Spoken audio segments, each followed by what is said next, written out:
Hello students, आज इस video में हम करेंगे बोर्ड परीक्षा 2021 में नए पैटर्न के हिसाब से पार्ट सी में जो 3 नंबर वाले क्वेश्चन आते हैं यानी कि 3 मार्क क्वेश्चंस, जो वो क्वेश्चन जो बोर्ड परीक्षाओं में बार बार पूछे गए हैं, जो कि क्लास 12th हिस्ट्री के सैम्पल पेपर 5 का भाग हैं और ये इस श्रृंखला का 27वां वीडियो है। अगर आपने पहले वाले 26 वीडियो नहीं देखे हैं तो डिस्क्रिप्शन में जाकर लिंक पर सर्च करके इनको एक एक करके देख सकते हैं, या फिर सैम्पल पेपर के नाम से जो प्लेलिस्ट है वहाँ पे जाके आप इसको सर्च कर सकते हैं। तो शुरू करते हैं इस वीडियो को। तो पहला क्वेश्चन है क्वेश्चन नंबर 20 कि अभिलेखों से प्राप्त जानकारी की भी सीमा होती है, उपर्युक्त तर्कों सहित इन कथनों को न्यायसंगत ठहराइए।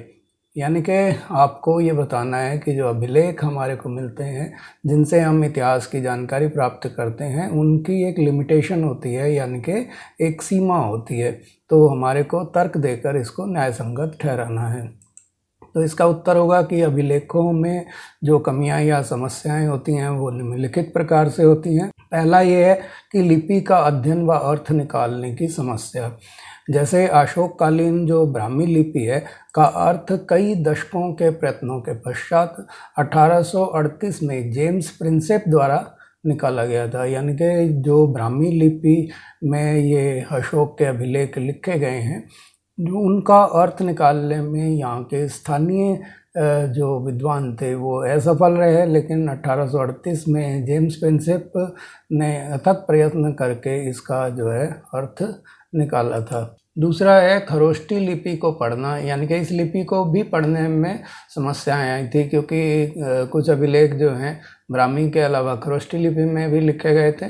तो इसको पढ़ने के लिए यूनानी भाषा की मदद ली गई और उसके साथ तुलनात्मक अध्ययन करके इनको पढ़ने में सफलता मिली थी। तो इस तरह से जो है ये जो अशोक के जो अभिलेख थे जो ब्राह्मी और खरोष्टी लिपि में मिले हैं, तो इनको पढ़ने के लिए काफ़ी जो है मेहनत करनी पड़ी और इसके लिए वर्षों तक प्रयत्न करना पड़ा, तब जाके इसमें सफलता मिली थी। और तीसरा है कि लेखकों के बारे में जानने की समस्या। तो अशोक के अभिलेखों में नाम अंकित नहीं था किसी का भी, किसी भी लेखक का नाम अंकित नहीं था कि किसने इसको लिखा है, कब लिखा है। तो ये भी एक इस बात का प्रमाण है कि इनके बारे में, इनकी सत्यता के बारे में जो है जानना जो है बहुत ही कठिन कार्य था। चौथा जो है कि अभिलेखों का वर्णन अतिशयोक्तिपूर्ण होना, यानी कि जो अभिलेख थे उनका वर्णन जो है वो काफ़ी जो है बढ़ा चढ़ा कर किया गया प्रतीत होता है, कि जैसे कि अशोक द्वारा वर्णन किया गया है कि उससे पहले के शासकों द्वारा रिपोर्ट एकत्र करने की व्यवस्था नहीं थी। यानी कि ऐसा कहा गया कि अशोक से पहले जितने भी शासक हुए हैं, किसी ने भी इस तरह से जो ऐसा कोई सिस्टम विकसित नहीं किया था जिससे जो रिपोर्ट्स होती हैं, जो विवरण होते हैं, उनके बारे में कुछ कलेक्शन किया गया हो। पांचवा है अभिलेखों के अक्षरों का हल्के ढंग से उत्तीर्ण होना, यानी कि जो अभिलेख थे उनको जिन तरह से लिखा गया था वो काफ़ी हल्के थे और उनको पढ़ना जो है एक कठिन कार्य था। और अभिलेखों का नष्ट होना और अक्षरों का लुप्त होना, यानी कि अभिलेखों के जो अभिलेख लिखे गए थे उनके में से काफ़ी जो हैं अभिलेख जो हैं वो नष्ट हो गए थे और उनके अक्षर जो थे वो भी गायब हो गए थे। जैसा कि पहले वाले पॉइंट में हमने बताया कि अक्षर काफ़ी हल्के ढंग से उत्तीर्ण किए गए थे, पत्थरों में गहरे से अंकित नहीं किए गए थे, इसलिए जो अक्षर थे वो या तो नष्ट हो गए थे या वहाँ से समय के साथ साथ लुप्त हो गए थे। तो अभिलेखों का नष्ट होना और अक्षरों का लुप्त होना भी एक कठिन कार्य था, जिसके द्वारा इनको समझने में और अर्थ निकालने में काफ़ी दिक्कतें आ रही थी। तो इस तरह से हम देखते हैं कि ये जो कार्य था ये काफ़ी कठिन कार्य था, जिससे अभिलेखों को पढ़ने में या समझने में काफ़ी दिक्कतें आ रही थी। क्वेश्चन नंबर 21 है विजयनगर साम्राज्य के महानवमी डिब्बा की प्रमुख विशेषताओं का वर्णन कीजिए। तो इसका उत्तर इस प्रकार है कि विजयनगर की कुछ अधिक विशिष्ट संरचनाओं का नामकरण भवनों के आकार और साथ ही उनके कार्यों के आधार पर किया गया है। यानी कि विजयनगर में जो संरचनाएं मिली हैं उनका इतिहासकारों ने नामकरण जो किया है उनके आकार प्रकार के या जिस कार्य के लिए वो प्रयुक्त होते थे उसी के आधार पर किया है। तो राजा का भवन नामक संरचना जो है वो अंतः क्षेत्र में सबसे विशाल है। यानी कि जो राजा का भवन या बिल्डिंग थी, जो भवन है वो अंदर वाले क्षेत्र में इंटरनल एरिया में वो स्थित सबसे विशाल संरचना है। और इसमें दो प्रभावशाली मंच मिले हैं, एक तो है सभा मंडप और दूसरा है महानवमी डिब्बा। तो ये जो सभा मंडप और महानवमी डिब्बा है, ये जो विशाल मंच मिले हैं, ये इस राजा के भवन के संरचना में स्थित हैं। और महानवमी डिब्बा जो है ये एक विशाल मंच है, वो 11,000 वर्ग फीट के बेस वाला आधार वाला है। यानी कि उसका आधार जो है वो 11,000 वर्ग फीट क्षेत्रफल का है और इसकी ऊंचाई जो है वो 40 फीट तक चली जाती है। और इससे जुड़े अनुष्ठानों का महत्व निम्नलिखित था। यानी कि यहाँ जो अनुष्ठान होते थे वो निम्न प्रकार के थे। तो पहला है कि संरचना से जुड़े अनुष्ठान संभवतः सितंबर और अक्टूबर के शरद मासों में मनाए जाने वाले 10 दिनों के त्यौहार, जिसे दशहरा उत्तर भारत में कहते हैं दशहरा, और दुर्गा पूजा जो है बंगाल में कहते हैं, और नवरात्रि या महानवमी के अवसर पर निष्पादित किए जाते थे।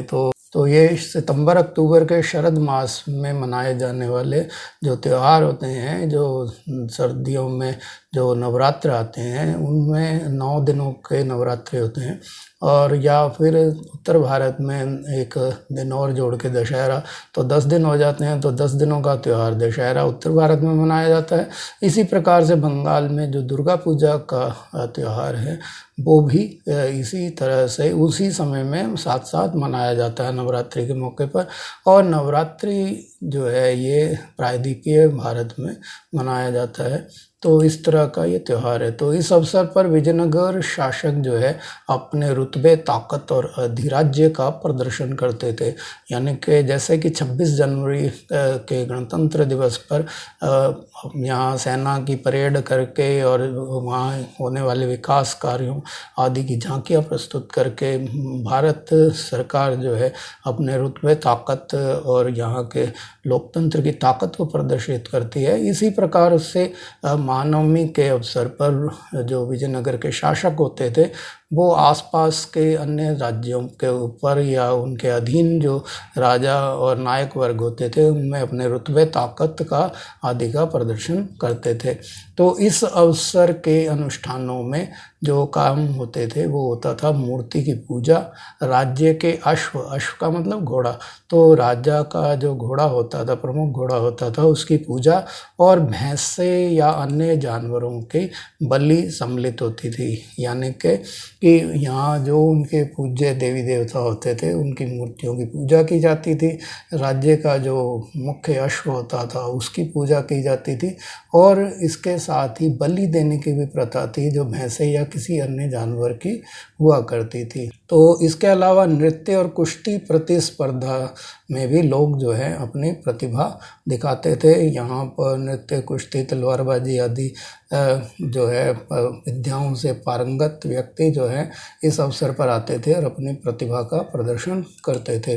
सैनिकों की शोभा यात्रा और प्रमुख नायकों और अधीनस्थ राजाओं द्वारा राजा और उनके अतिथियों को दी जाने वाली औपचारिक भेंट राजा की शक्ति और वैभव के संकेत थे। यानी कि सैनिकों की शोभा यात्रा का मतलब है जैसे परेड होती है सैनिकों की, वो निकाली जाती थी। इसके अलावा जो प्रमुख नायक होते थे और अधीनस्थ राजा होते थे वो राजा और उसके जो गेस्ट होते थे, अतिथि होते थे, उनको भेंट देते थे। तो वो भेंट जितने बड़ी होती थी उससे ही राजा की शक्ति और वैभव का संकेत मिलता था।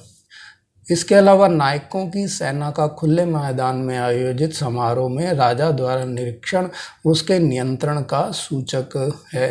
तो जो मार्च पास्ट होता है उसका सेना का खुले मैदान में उनका निरीक्षण राजा द्वारा किया जाना ये बताता है कि राजा जो है वो सर्वोच्च सेनापति होता था। और धार्मिक अनुष्ठानों में राजा व प्रजा की धार्मिक प्रवृत्ति की भी जानकारी मिलती है। इसका अर्थ ये है कि जो वहाँ पे धार्मिक अनुष्ठान होते थे उनसे ये पता लगता है कि राजा और प्रजा जो है उनकी धार्मिक प्रवृत्ति किस प्रकार की थी, वो किस देवी देवता को मानने वाले थे और उनकी पूजा पद्धति या उपासना पद्धतियाँ किस प्रकार की थी।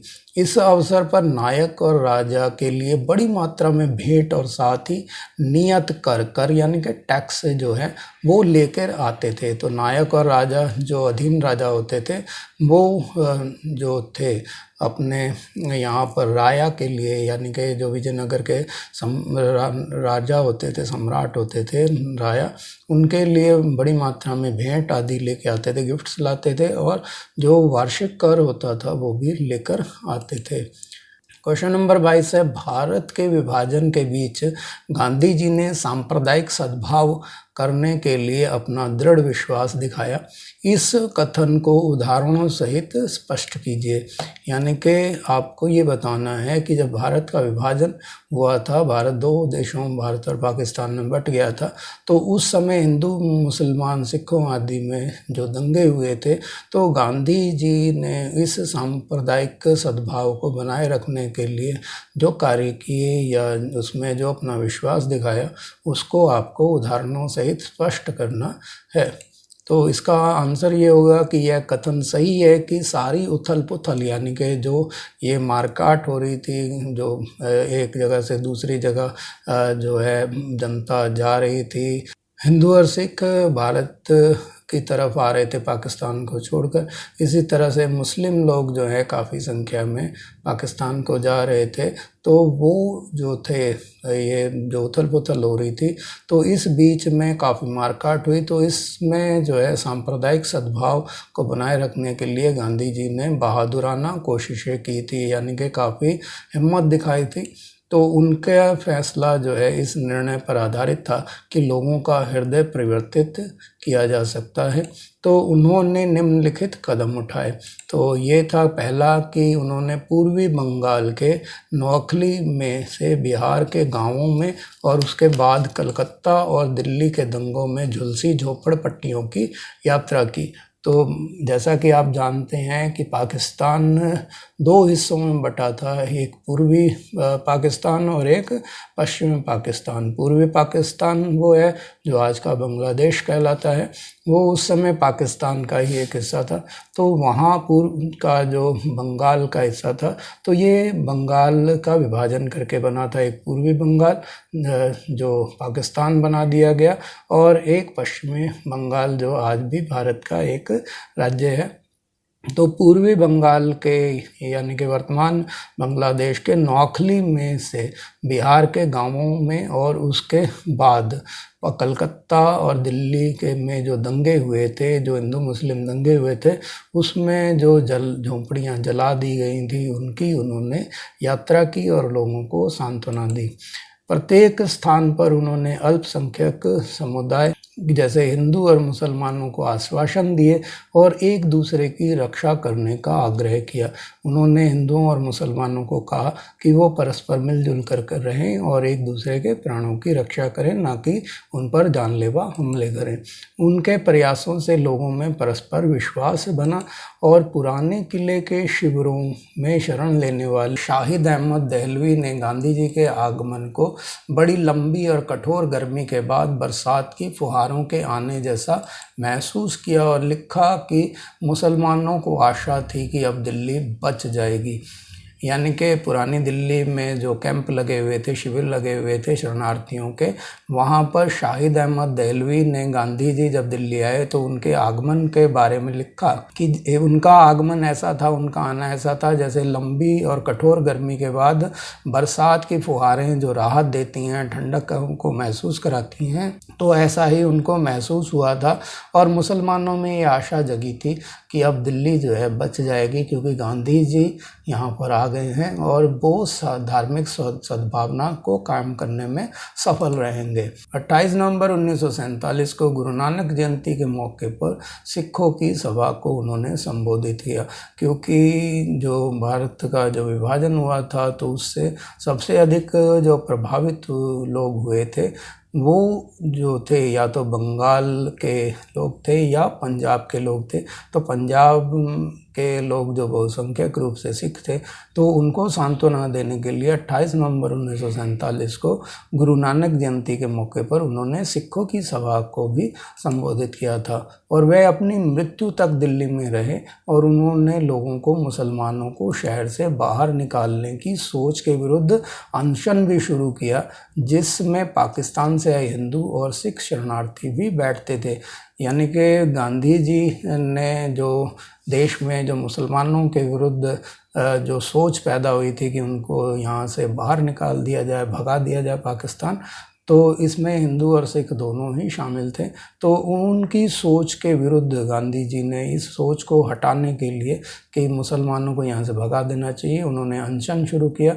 और इतना होने के बावजूद भी उनके इन अनशन में हिंदू और सिख शरणार्थी भी आते थे। इससे पता लगता है कि गांधी जी ने किस प्रकार धार्मिक सद्भावना को कायम करने का प्रयास किया था।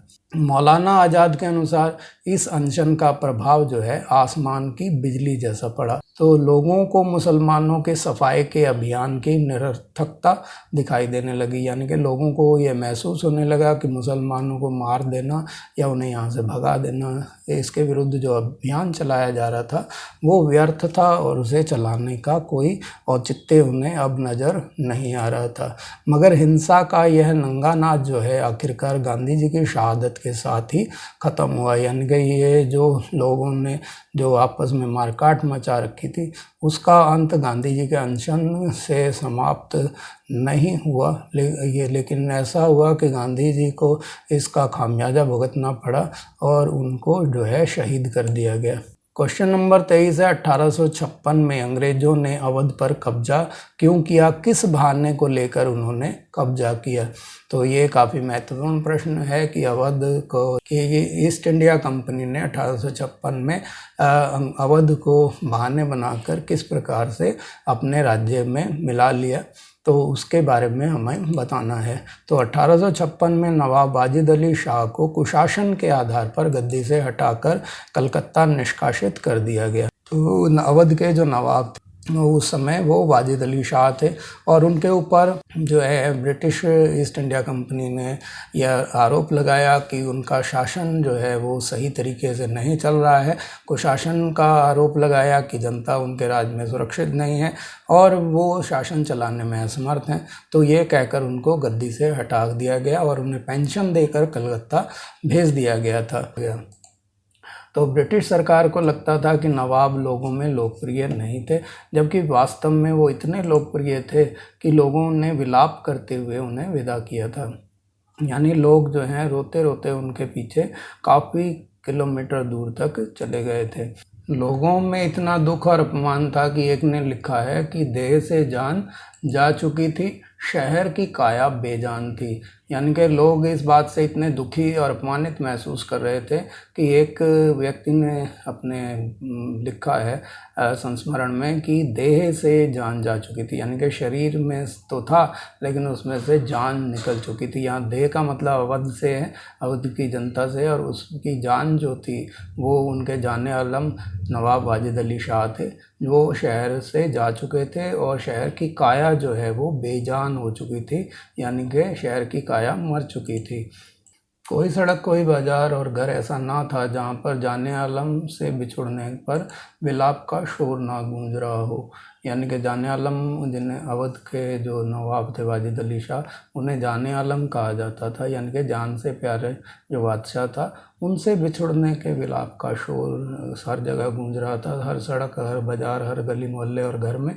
और एक लोकगीत में इस बात पर शोक व्यक्त करते हुए कहा गया है कि अंग्रेज बहादुर आइन मुल्क ले लीनो। यानी कि अंग्रेज आए और उन्होंने उनसे उनका देश जो है, मुल्क का मतलब देश, देश जो है वो छीन लिया। तो इस भावनात्मक उथल पुथल के साथ भौतिक क्षति भी हुई थी। यानी कि काफ़ी तोड़फोड़ भी की गई थी।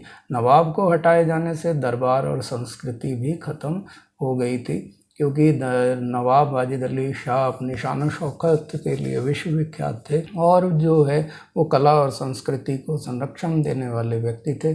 तो संगीतकारों, तो संगीतकारों, नर्तकों, कवियों, बावर्चियों, नौकरों और सरकारी कर्मचारियों और बहुत से लोगों की रोजी रोटी चली गई थी, क्योंकि उन्होंने, जैसा कि हमने ऊपर वर्णन किया कि वो कला और संस्कृति को संरक्षण देने वाले थे, तो बहुत सारे संगीतकार, नर्तक, कवि उनके दरबार में अपनी कला का प्रदर्शन किया करते थे।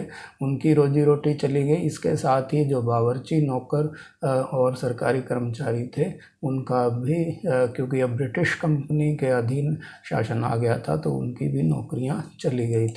अवध में फिरंगी राज के आने को इस दुनिया की समाप्ति समझा गया, क्योंकि राजकुमार, ताल्लुकदार, किसान और सिपाही विभिन्न प्रकार की पीड़ाओं से आपस में जुड़े हुए थे, तो उनके आपस में सभी के अच्छे संबंध थे और सुख दुख में वो एक दूसरे के सहायक थे। तो इस तरह से फिरंगी राज के आने से ये जो जुड़ाव था वो भी समाप्त हो गया था। वे चीज़ें जिन्हें वह प्यार करते थे वो बिखर रही थी। तो अवध में विद्रोह जो है एक विदेशी शासन के विरुद्ध लोक प्रतिरोध की अभिव्यक्ति बन गया था। यानी कि अवध में जो विद्रोह हुआ, जो तोड़फोड़ हुई, जो लोगों द्वारा अंग्रेजी शासन का विद्रोह किया गया, वो जो है आज़ादी की लड़ाई ना बन के जो जनता का प्रतिरोध जो है वो इस तरह से हुआ कि उनका अपने राजा के प्रति जो लगाव था, उसका विरोध था, उसकी वो अभिव्यक्ति बन गया था। आपने जो कीमती समय दिया उसके लिए धन्यवाद। अगर वीडियो पसंद आए तो लाइक का बटन दबाएं, और अगर आप मेरे चैनल पर नए हैं और अभी तक आपने सब्सक्राइब नहीं किया है तो रेड बटन दबा के सब्सक्राइब कर लें, और हो सके इस वीडियो को जितना अधिक शेयर करें। हर प्लेटफॉर्म पे, सोशल मीडिया के जहाँ भी आप जुड़े हुए हैं, इसको शेयर करें ताकि और लोग भी इसका लाभ उठा सकें। धन्यवाद।